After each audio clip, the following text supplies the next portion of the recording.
And students' rights to their own language was an amendment they wanted to create in order for scholars to abide by. Because, like I said in the previous video, the student body had changed, and they really wanted academic writing to represent the students that were starting to go to college.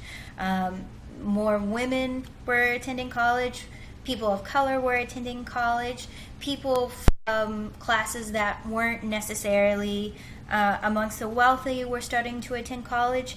So they wanted an academic writing that represented everybody, since so many more people from different backgrounds were going to universities and colleges. So let's go ahead and read this amendment together. It says, "We affirm the students' right to their own patterns and varieties of language, the dialects of their nurture, or whatever dialects in which they find their own identity and style. Language scholars long ago denied that a myth of a standard American dialect has any validity. The claim that any one dialect is unacceptable amounts to an attempt of one social group to exert its dominance over another. Such a claim leads to false advice for speakers and writers and immoral advice for humans. A nation proud of its diverse heritage and its cultural and racial variety will preserve its heritage of dialects.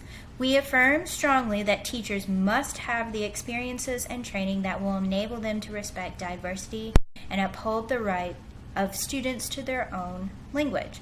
So there's the amendment. I'm going to pause for a second, and I'm going to let you guess when this amendment was actually created. All right. Most students that I've actually introduced this amendment to think it was created in the early 2000s at the earliest. This amendment was actually put into motion in 1974. So that should give you an idea of how much the academic community has struggled with actually changing the rules when it comes to quote-unquote standard American English. We're obviously still talking about it today, and it's very controversial. But let's go ahead and kind of look at what this is saying line by line. So it says, "We affirm the students' rights to their own patterns and varieties of dialect." Or varieties of language, the dialects of their nurture, or whatever dialects in which they find their own identity and style. And again, that's basically saying whatever background a particular student comes from, whether it's generational, whether it's cultural, whether it's regional, they should be able to use those dialects in their academic writing. Language scholars long ago denied that the myth of a standard American dialect has any validity. So they're saying that standard American English should not be the standard because it's not representative of students that are currently enrolled in colleges and universities across the United States. Nobody naturally speaks in a standard American dialect because we are a nation of diverse background and cultures.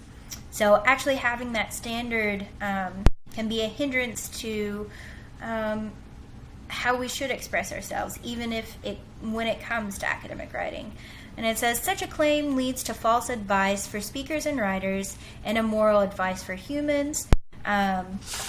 Obviously, scholars who follow students' rights to their own language think that only sticking to a standard American English is actually discriminatory, because not very many people actually speak or write in standard American English.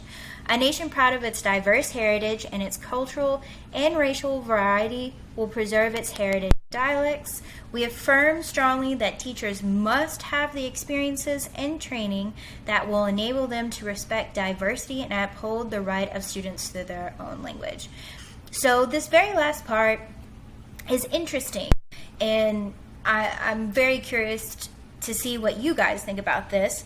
But scholars who support this particular movement basically say, as instructors, as teachers, we have to be as knowledgeable about as many dialects, and maybe even some languages, because we will be assessing it. And when there is no longer a standard, you have to learn all these different rules and regulations when it comes to different dialects, when it comes to different languages, in order to grade or even critique somebody's writing.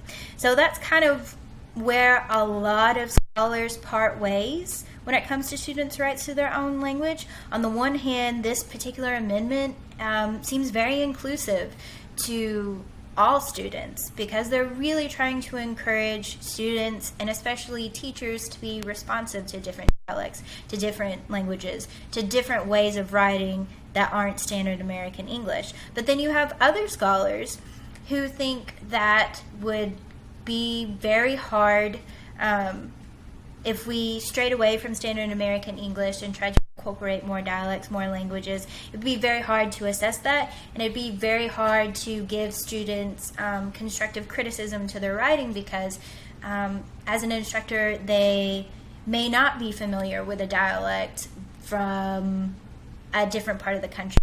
As a Southerner, for example, I'm not too knowledgeable about dialect from the northern part of the country.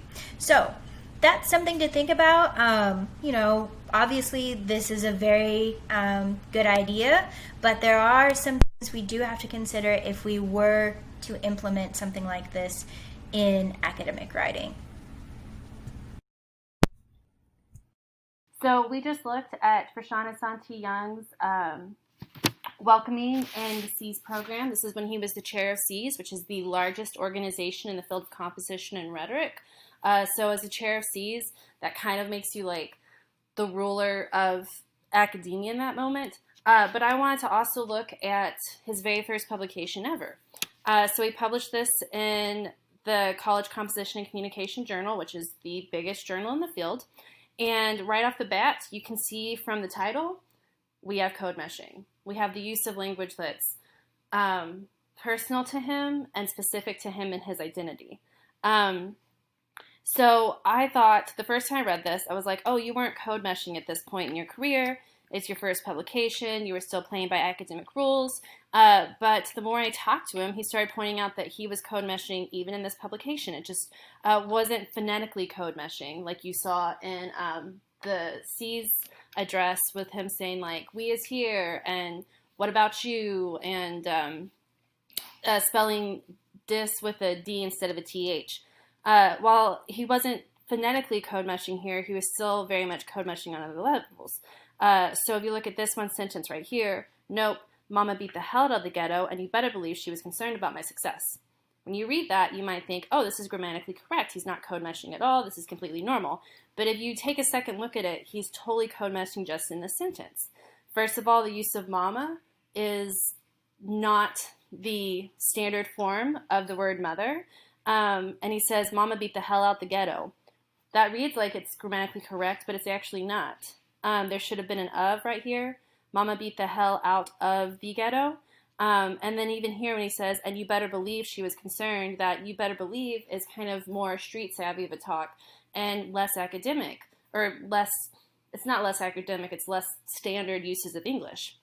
However, he was able to make it work here seamlessly to the point that we don't even see it as code meshing, even though it totally is code meshing. It's still using his own dialect, his own sentence structure, his own phrasing, in a form that might not be considered typically academic.